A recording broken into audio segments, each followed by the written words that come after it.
It's the anti-Renaissance. It's anti-human, it's anti-science, it's anti-progress, it's anti-life in every possible way. They're making us stupider, poorer, sicker, and they're destroying the arts and knowledge in the process. And I'm just like, these fuckers. They don't really care, right? That's their whole strategy, is to move fast and break things. And in this case, they're trying to move fast and break democracy.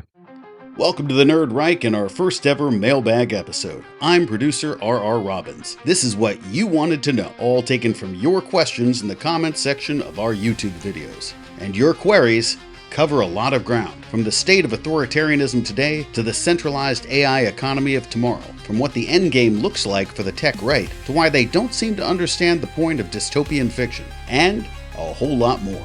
Answering your questions are our returning guests. From the podcast launch episode, Brooke Harrington, a professor in economic sociology from Dartmouth University. She's the author of Offshore, Stealth Wealth, and the New Colonialism. Joining her is astrophysicist Adam Becker, the author of More Everything Forever, and a guest from one of our most watched episodes. Our final guest, Gil Duran. For one episode, Gil's not your host. He's in the hot seat answering your questions. So let's get to them on this special episode of the Nerd Reich.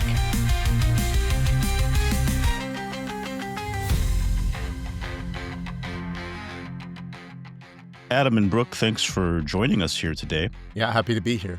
Thank you for having us. You're two of our highest rated pod guests so far, and Brooke was also one of our first pod guests with Dave Karp. So we got a lot of comments, things from our readers and our listeners, and so today we're going to go through some of those, get a general mailbag episode going here. We haven't done one of those, and that makes it easier for me since I don't have to write it all out. So before we get to the questions from readers and listeners, let's start with a general temperature check. We're 9 months into this administration. Masked men with guns are kidnapping people off the streets. The drunk, known as the Secretary of Defense, just gathered the nation's top generals in one room and told them that they're fat, undisciplined, and suggested that they'll be doing battle against their fellow citizens sometime soon, and if they don't like it, they should resign. And the economy seems likely to stall out some point, and the government is currently shut down. So how do you think it's going so far? Is this pretty much what you expected? Is it better, or is it worse? Brooke, we'll start with you. It's faster. It's like double speed. I remember a couple months ago, I was at a conference where Ruth Ben-Ghiat was speaking too. And one of the questions I had is it my misperception, or are things moving way, way faster than any other fascist takeover? And she was like, yeah, they are moving faster. No one has ever moved this fast. So clearly what we're seeing has been planned for a long time. We saw most of it with Project 2025, but they were totally serious about it, contrary to many major media reports. And they had this ready to roll out like a military operation, a war against America, and that's how it's been executed. Adam, how are you feeling? Is this worse than you expected, or? I can't honestly say that it's worse than I expected. I kind of figured that it was going to go down like this. I didn't, I'm not a prophet. I didn't think that it was going to go down specifically the way that it has, but I thought that there would be massive ICE enforcement almost immediately, and it would take this sort of Gestapo-like form, and it has. And I also thought that they would just start disregarding the rule of law immediately, and they have. I would say the thing that's been worse than I expected is that I really thought that Democratic Party leadership would try to fight back more than they have. And maybe that was me being naive, but it's been a real disappointment. All institutional leadership. Yeah, that's true. All institutional leadership, not just, there are very few institutions that have fought back, like even nominally, much less effectively. Yeah, high expectations. My employer institution just got the extortion note along with 8 other universities from Trump saying, nice little research institution you got there. It would be a shame if something happened to it. How about you sign on to my little compact link? And they're actually meeting in a few hours to talk about what to do. And like naively from 5,000 miles away, I'm like, I know this meeting is going to be about how big the middle finger should be in response to this, because that's all Trump understands is fuck you, make me. I'm praying that that they've learned from watching the last 8 months, that like capitulation does nothing but invite more extortion attempts. But we'll see. One thing I've been thinking about recently, watching so many institutions cave or give up or negotiate away their rights, is that I think we have too many people from affluent backgrounds and leadership positions in this country. And to me, that means that they have never had to stand up to a bully and push back. And so they think that, oh, let me just give you my lunch money and it'll be okay. And that's generally not how it works. You know, you have to fight back, you have to set a precedent, you have to draw a line. And so to see so many people cave has been really disappointing. I really thought people would fight a lot harder for this country. That's at least what I was brought up to believe during the Cold War, with all those Rambo movies and Red Dawn and all of this. And, you know, when Trump talked about an enemy within, we do have something like that going on right now. And, you know, it's the people who are trampling the Constitution and trying to break the country. Hopefully people in positions of power will start fighting back harder. There have been some victories.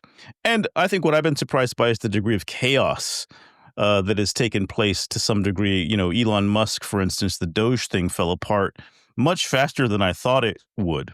And in a way that I don't think was a planned explosion. It was, you know, it was the rapid, unscheduled disassembly is what happened, and saying basically that the president is a pedo guy. So there are things like that that give me hope, where I'm like, y'all don't have it all figured out. And this was actually quite a suicidal, destructive breakup that they had. On that note, it has been a mixed bag in some ways for tech in terms of getting everything they want. You know, they got the friendly crypto bill, but they failed to get a blanket ban on AI regulation.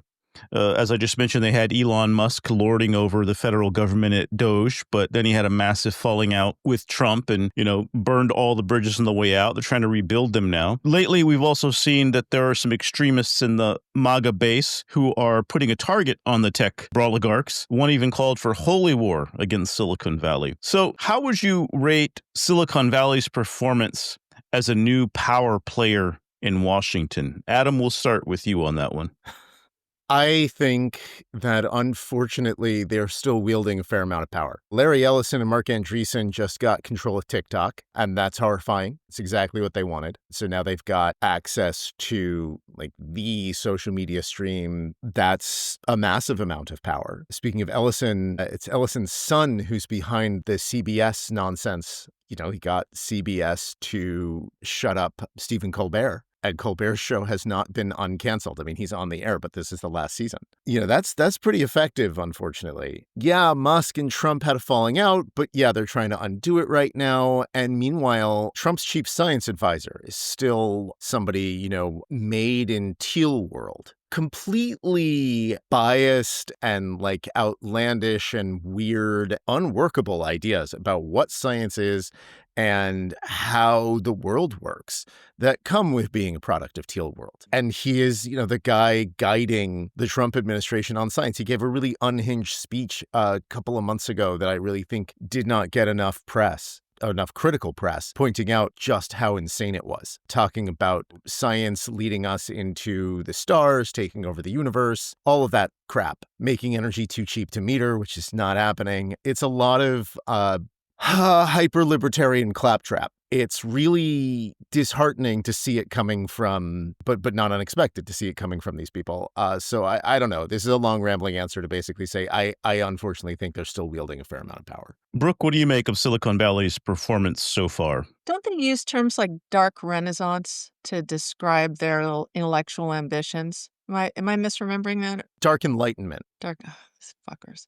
I know, right? So I'm sitting here in Florence, birthplace of the actual Renaissance. And as I'm listening to Adam, I'm thinking, everything you've just described is like through the looking glass. It's the anti-Renaissance. It's anti-human. It's anti-science. It's anti-progress. It's anti-life in every possible way. They're making us stupider, poorer, sicker, and they're destroying the arts and knowledge in the process.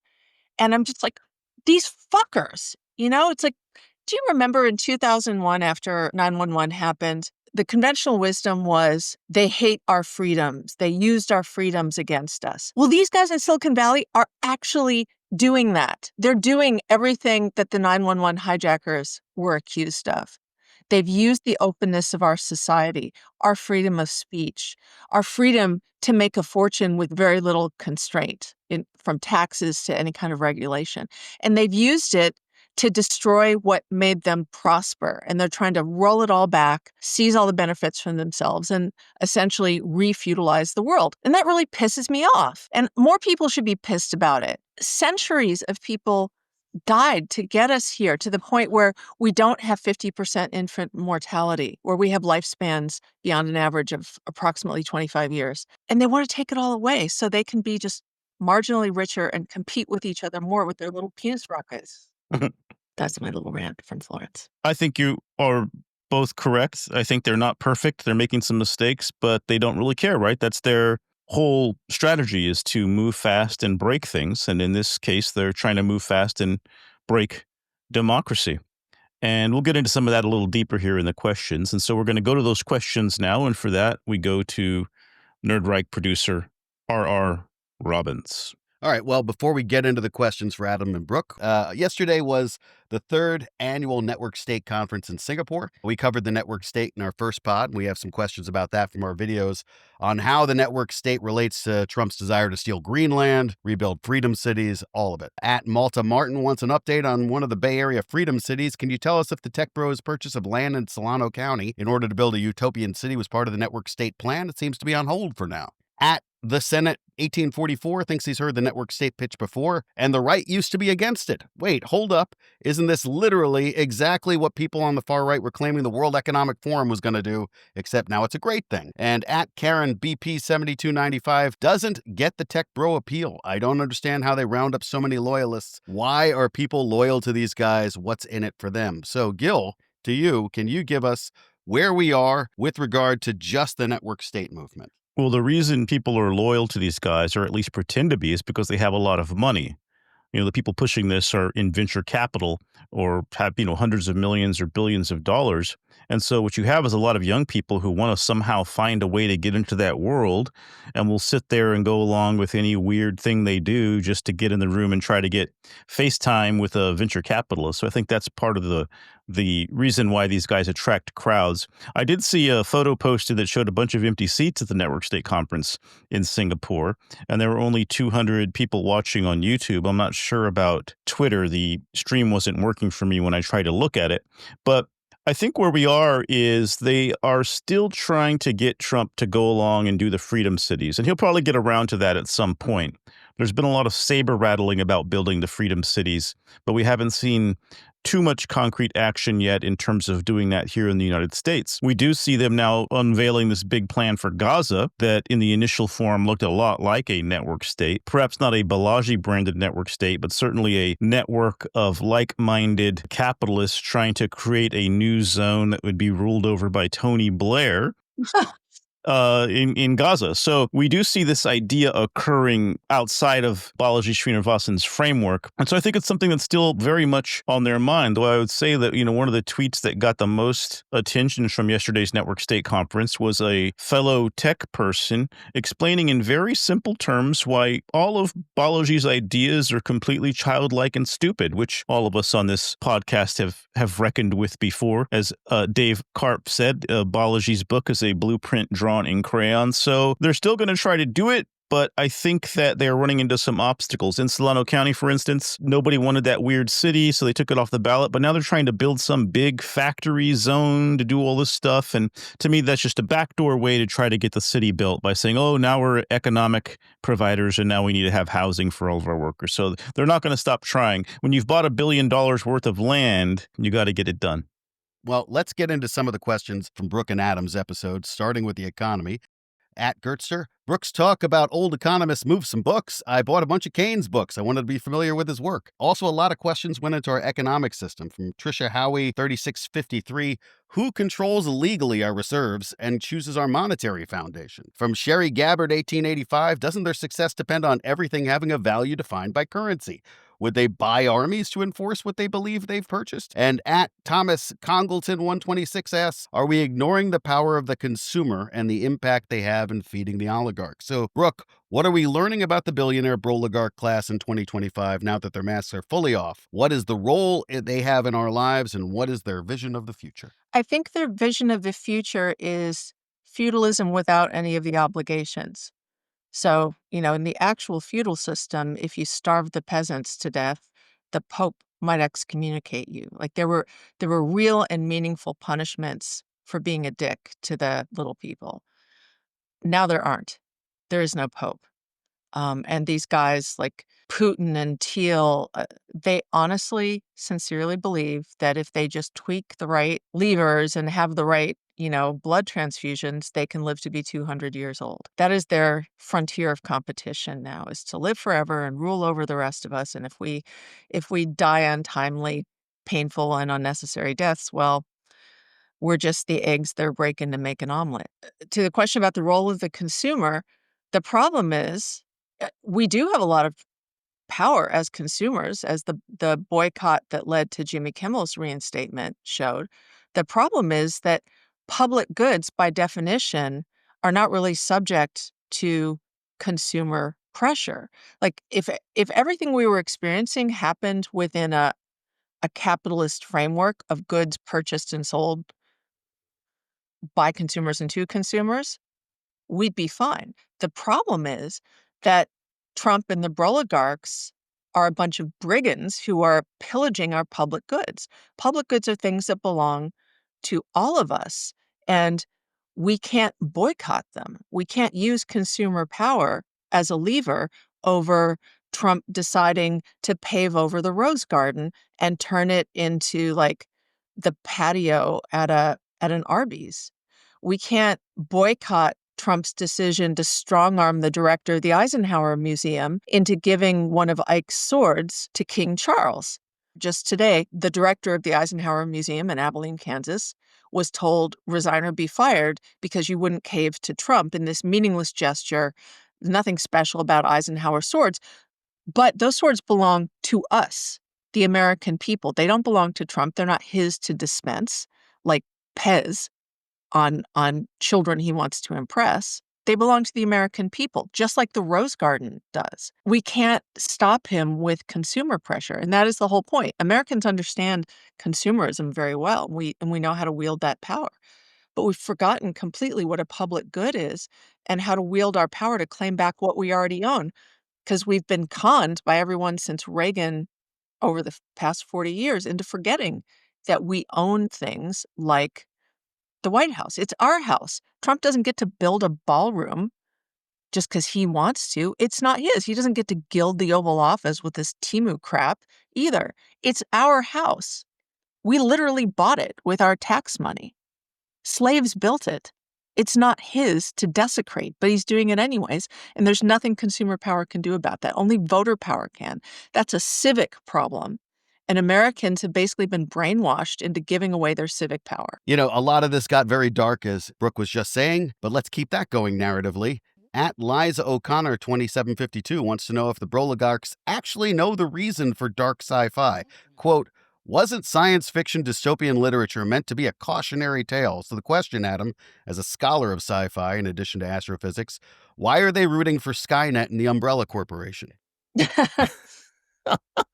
Because they're the ones that win in dystopian science fiction. They don't understand the distinction between, dystopias and utopias. They only understand control and power. They're very simple-minded. A great example for this is Neuromancer, which is being turned into I think a TV show now. But it's William Gibson's first novel, like one of the texts, one of the primary novels of the cyberpunk wave in science fiction from, I think, 1984-ish, somewhere around there. That is a novel about a world in which tech oligarchs are the only real power in the world. And nation states and other things are just kind of gone. It's a libertarian wet dream. Gibson didn't like it, right? Gibson was showing what the world could be like if these guys get what they want, a world where there's just sort of like weird urban squalor and no real law enforcement on the ground, and then, tech billionaires living in space stations trying to live forever and build AI gods. And it seems, eerily prescient until you realize, no, that's the blueprint. They're actually working off of that. They want to be villains in Neuromancer. Why don't they understand that those are the villains?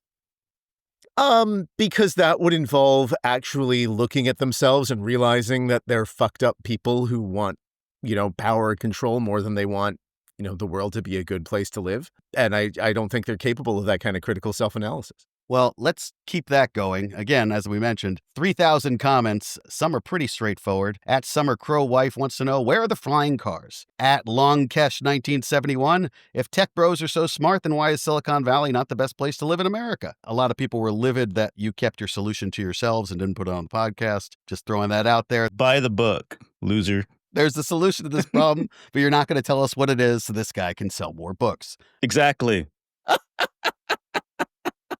Mainly, it was a lot of love for Adam's deep math on Elon's Mars BS. That said, as technical as Adam got, a number of our very technical audience wanted you to go further. So just an atmosphere where you need to work out how to generate several 100 trillion tons of air, and where do you get that from, says at Tony Wilson. At James Grant, on terraforming without a magnetosphere, won't any atmosphere be blown into space? There's a lot more of that, but we're going to hold it because these science guys went deep for a long time. Surprising amount of comments, though, were about money and Mars. From at One True Keeper, Musk never explains what it is we would be doing there that would justify the expense and risks of sending people and hardware to the dangerous Martian surface. What is there that would generate revenue? Yeah. And at Misunderstood 103 was simpler. Why do people fall for the grift? That is Elon. So Adam, beyond the sheer impossibility and deadliness of life on Mars, is Mars just a big money loser? Oh, yeah. No, Mars is a money pit. There's no economic plan for living on Mars because there's no real plan for living on Mars in the first place. There's nothing there. It's a giant, airless, cold, radiated desert. It is not a place that it is like reasonable to try to live in, or even really possible to live in. All of those technical points that you raised, yeah, that's all true. I just didn't get into those because the number of reasons why Mars is a horrible idea is just really, really long. And then that gets into this other question of, okay, why does anybody fall for this? And that, I think, gets to the power of these narratives that the tech billionaires have sort of latched onto, these science fiction ideas of things like colonizing Mars. Elon Musk is a horrible human being, but he is not responsible for the cultural obsession in the US and in other places in the world with colonizing Mars. He just took that idea and, used it to promote what he wants and sell himself as a savior of humanity by taking us to Mars, which is not going to save anybody. And it's also not going to happen. Like, there's a long history here of like why that happened, why, Mars sort of holds this place in at least the American cultural psyche that it does. And that has to do with like a long history involving, a set of early sci-fi stories about what Mars could be like. One astronomer thought there were canals on Mars, all of which were done before we understood that Mars is inhospitable and is certainly not home to any sort of complex life and is likely not home to any life at all. Most of the questions were actually about AI. Many were also skeptical, like Agnes9233, who asked, can anybody tell what AI does other than copy itself? But much of the AI talk was about the economy. At Andrew Birkin 5505 went AIEIO for his question. How can AI do many of the jobs in farming? For example, build fences in undulating terrain, assist cows to give birth in an area with many trees at 3 a.m. in the rain, which in defense of AI seems very specific. Another specific take was from Account Recovery, who speculated about the poor companies who needed Singularity uploaded CEOs. If they are no longer alive, how can they continue to deliver value to their shareholders? Finally, at Steve F. Toth asks, can we afford to build a superintelligence? Will building such a system create more problems, heat, greenhouse gases, pollution, etc., than it is able to solve. Brooke, how do we and how should we think about the AI economy? It's not a technological project. It's a social and political project wrapped in a thin veneer of technology. It's a way to discipline labor and um, politically terrorize people by saying, we're going to make you obsolete. You're going to starve in the streets. It's bullshit. AI has come along before. This is not the first time AI has come along with a lot of hype, like in The Music Man, where it turns out there's just a lot of smoke and mirrors there. And it takes a while for people to catch on. Oh, yeah, this was all hype, no action, all hat, no ranch. Um, but this time it's taking longer and a lot more people are losing their jobs, especially after the COVID pandemic. The idea that people would demand and succeed in working from home, recapturing some of their personal time and not being under the thumb of management at all times, that's a profound threat to control and domination and bureaucracies. And since the obsession of all these oligarchs is control and domination, they're not about to let that happen. That's why they have this very selective vision even of sci-fi literature. There's a lot of diversity in sci-fi literature, a lot of visions of society and worlds that could be. But somehow they always focus on the ones that are dystopian and narratives about power and control and misery. They're not looking at people like Ray Bradbury. Like, he's probably my favorite sci-fi author. He grew up in Libertyville, Illinois, not too far from where I grew up. And he's an autodidact who spent a lot of time in the library teaching himself things. One of the things I love about Ray Bradbury's work is that humans are always at the center of it. Technology is just a vehicle for shedding light on what humans are and how we work. Fahrenheit 451, for example, or the stories in The Illustrated Man. I've never heard of a oligarch or any kind of CEO in any industry who's a fan of Ray Bradbury. Why? Because Bradbury's vision is profoundly humanistic. It's about the folly of trusting in technology to solve all your problems. It's about the folly of trying to control and dominate, and the value of being human. And these oligarchs reject all of that. They don't just reject a normal mortal lifespan. They reject humanity. They're essentially failed human beings, as far as I can tell. They're missing a chip somewhere, to use a technological analogy, and they've turned that into a virtue. To go back to economics for a second, the ideal human in economic theory is called Homo economicus. And Homo economicus is at all times making decisions in an autonomous, independent way, regardless of the effect of its decisions on other living creatures or the planet. And it's always selfish. It's always selfish and always fully informed. That was always supposed to be kind of a stylized model that would allow economists to predict certain things and create parsimonious structures in their theories. But it has taken on a moral valence. Like, if you don't behave like Homo economicus, that means you're irrational or stupid. So these tech bros are like the closest flesh and blood embodiment we have to this economic ideal of someone who is like perfectly selfish and heedless of others at all times. They don't know what a public good is. They don't think about society. They don't think about other human beings except as failed machines. They think of themselves as failed machines, which is why they're always trying to like put in spare parts so they can live forever. What do they call it? Biohacking and brain hacking. And you can't hack a human being. We're human. We're not machines. They've got everything like upside down. The machines are supposed to serve us, but now they're trying to merge with the machine, and they think that's a good thing. Well, speaking of the ghost in the machine and, frankly, the beast in the machine, Gil, a beastly number of questions from the Peter Thiel and Antichrist Playbook pod, also from our Tescriel pod, Silicon Valley's dark new religion. At Guglierg wants you to stop throwing the late Professor Gerard under the bus when it comes to Peter Thiel. He might have taken a class with him, but so what? Gerard would be horrified by each and every word that Thiel utters. At Mary Bradley asks if the tech bros are, quote, terrified of dying because of religious reasons and wants to know if it's because they know there's something beyond human death they can't control. What if they know and understand the beginning and are trying to escape their ending? Following up on that Christly theme, at Sunny Days asked about the Christian establishment and asks how Christian theologians and pastors are reacting to these ideas. Surely Christians and associated religious people would be openly rejecting these theories. Where is the religious world right now on this new Antichrist connection to tech? Lord knows people have been talking about it on Blue Sky. Well, they're definitely starting to tee off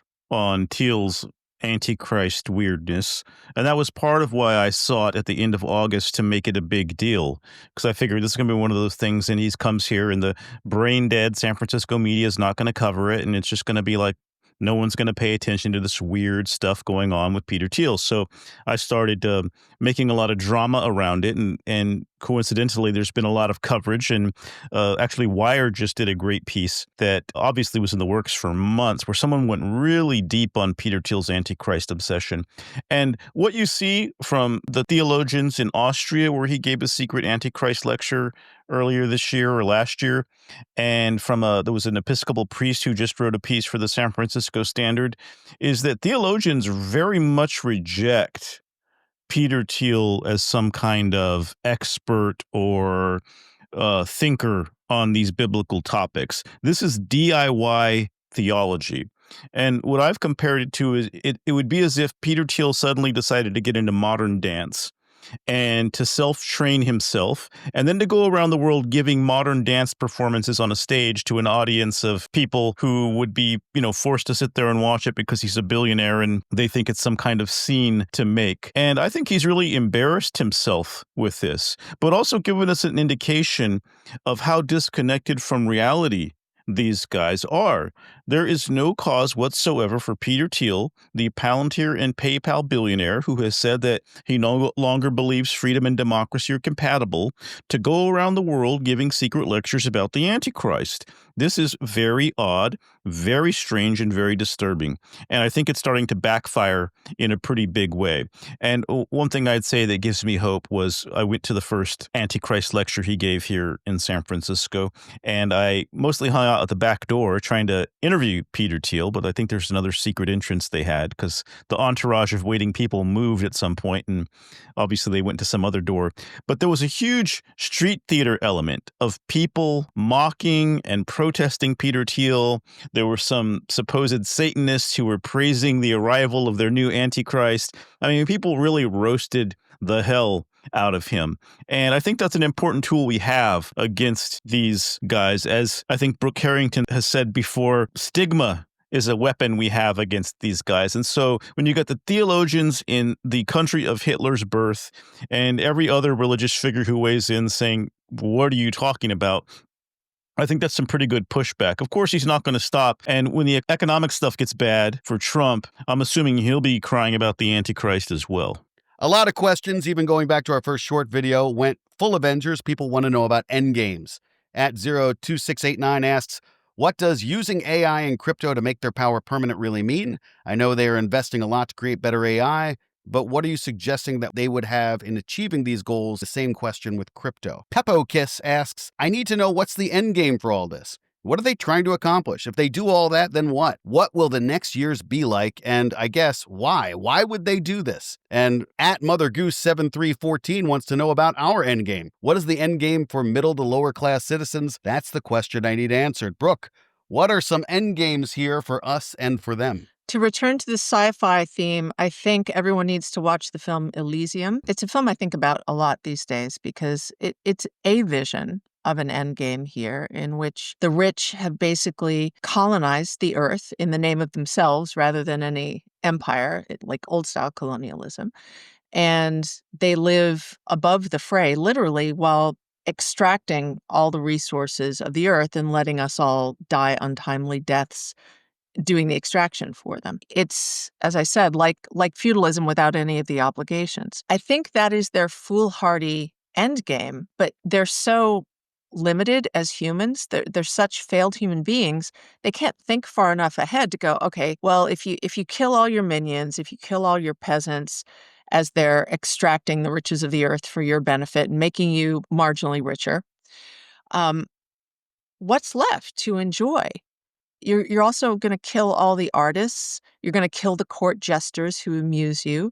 I mean, that spectacle in Riyadh recently of Chappelle, for example, having the unbelievable nerve to get on stage in Riyadh and criticize free speech in America, standing on the soil of a country where anyone without a penis gets flogged and thrown in prison for saying, hey, we're human beings too. Just people like that will always survive. They'll be the court jesters of the rich. But eventually, if you kill too many peasants, you also are killing the people who give birth to the next artists to amuse the rich people. And so what they'll create is this utterly sterile environment that sort of mirrors what they are on the inside. They'll get to live forever, but in a world that is no longer amusing to them. So I don't know. I think everyone should be forced to watch both Elysium and Doctor Strangelove because we're living in some kind of mashup of both of those, in my opinion. I agree that this is what they want. They want a world where, they get to extract resources from the earth without suffering any consequences. And actually going back to space questions, what do they want? They want to escape from consequences by going to space.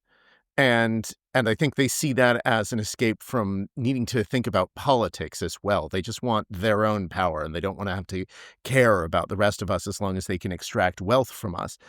But of course, first of all, they are, as Brooke said, failed human beings. They don't understand that politics will follow you wherever you go because politics is just something that happens when you have people together. They also don't understand that they need us. I in a way, hope that they try to literally do what happens in Elysium or in Neuromancer and, actually try to rule us from space, because that would make it very, very easy to bring them to heel, because it turns out that space sucks and that your supply lines to space are very, very limited. Even if you own SpaceX, you're at the mercy of everyone on the ground. One of the reasons it's so hard to understand what these guys want, which is sort of the emotion that I'm hearing behind all of these questions about the endgame, is that their endgame doesn't really make any sense if you apply any critical reasoning to it or, breathe on it wrong. It just falls apart. What they want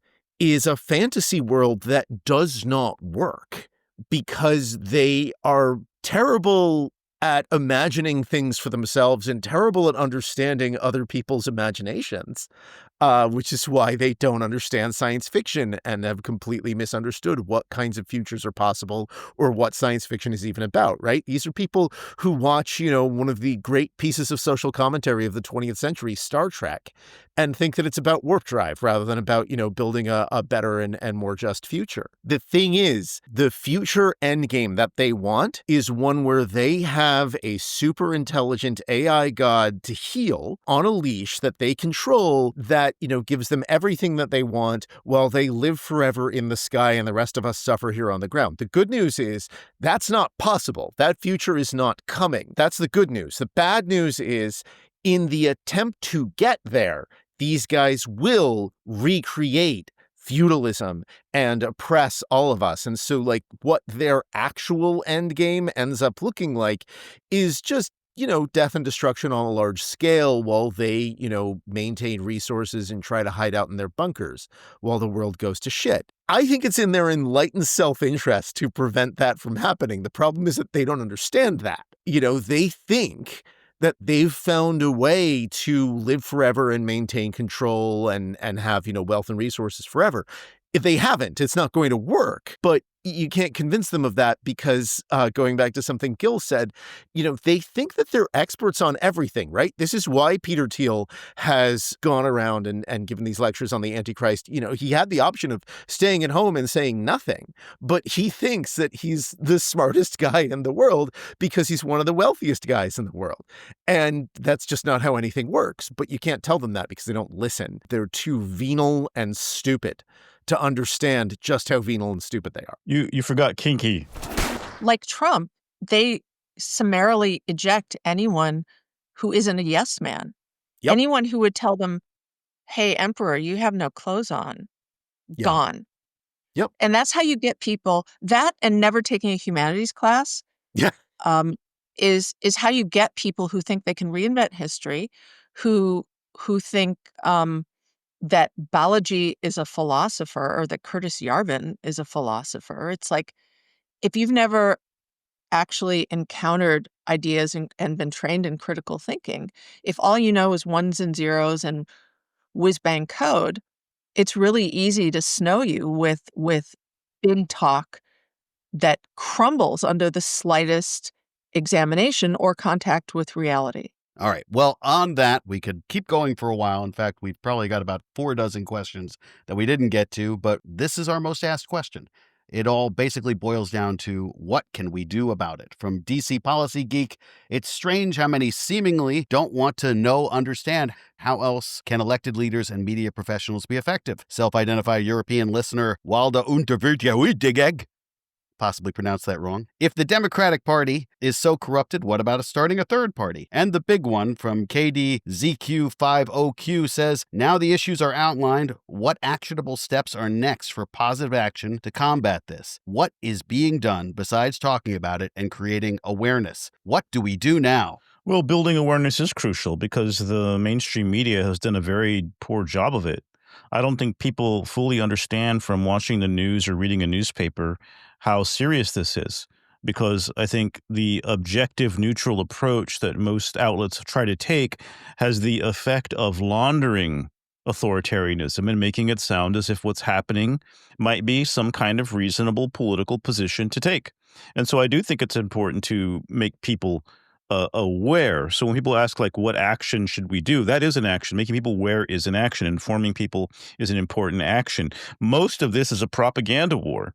And part of the problem is that we don't have a media ecosystem that is capable of dealing with fascism. I think if these guys end up winning, I don't think they will. I'm still optimistic.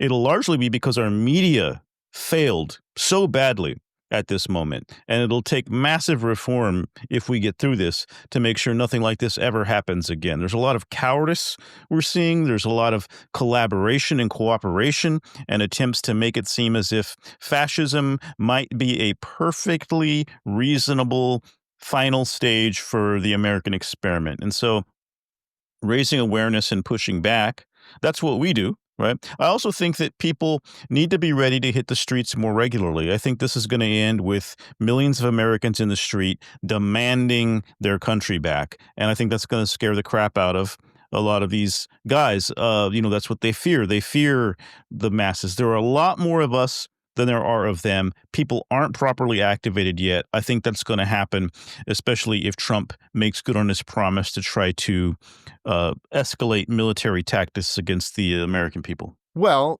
now I am going to give the spoiler at the end of my book. We should be working toward a world where we tax billionaires out of existence. Now, how do we get from here to there? That's tough. My standard answer to this is to say that there are a lot more of us than there are of them.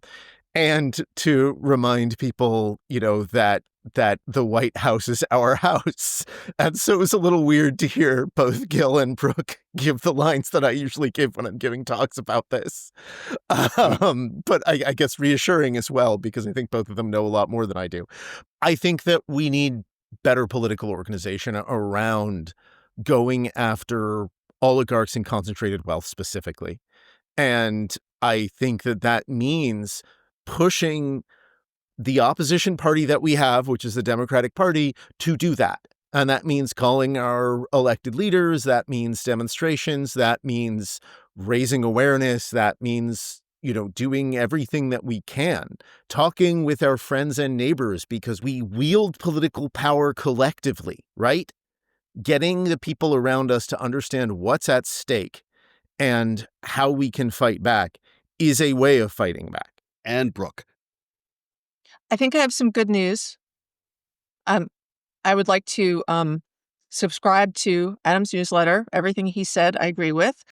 I'd also like to throw in my sociological 2 cents by saying we have to remember that the Achilles heel of the oligarchs, of all fascist leaders, is they want to be liked. It's not enough for them to be obeyed. They want our devotion. They want our smiling submission. It's not enough that we submit. It's that we have to smile and say that we like them and that they're the bestest boys. We can withhold that. Mockery and shunning are nonviolent and extraordinarily effective. And I want people to understand, I'm not just pulling this out of the air. This isn't my opinion. This is the result not only of my almost 20 years of research on the ultra-rich, and believe me, I was as surprised as anyone to hear about this. But it's also the finding of people who study fascism. You can wound these people mortally by mocking them into oblivion. And that's why you get people like Elon Musk, who ought to be laughing all the way to the bank every time someone roasts him. He doesn't do that. He calls them pedos. He launches his own little personal ego jihad against them. And Trump does too. He holds those grudges for decades, for Christ's sake. And we're seeing him on his vengeance tour, getting back at everyone on his little middle school burn book. We can use that. That is a social force that we can use at approximately zero cost with no violence. Shun these people, mock them, roast them every chance you get. You can do it from the comfort of your own home. And we can build solidarity through that. And I think we should do it a lot more. There was a pundit who just wrote an essay about how shame is naughty and we shouldn't use it. Do you know who I'm talking about? Yeah, but I don't remember who it was. Was it Thiel say? No. It was an actual pundit. Yeah. It was an actual pundit, one of those, moderate, sensible centrists. And I'm here to tell you that is bullshit. We have to use shame more. We should use it more, stigmatize more, mock and roast more. I want to subscribe to your newsletter as well. I think you're right. Gil, anything you want to use to wrap this out? Anytime you hear somebody describe themselves as moderate or centrist, you're about to hear some bullshit. And that is our mailbag. Thank you to our guests, Brooke, Adam, and Gil, and to our audience for those great questions. We'll see you again real soon. But right now, it's time for me to read the credits. The Nerd Reich podcast is produced by me. It's written by Gil, and you should definitely sign up for the newsletter at thenerdreich.com. And if you leave a comment on the next YouTube videos, you just might be in the next mailbag episode. Our next podcast guest, Paulina Borsuk. You loved hearing her story in the viral Blue Sky thread. Now, hear it from her. Today's final words from Albert Einstein. It is not that I am so smart, but I stay with the questions much longer. See you next time.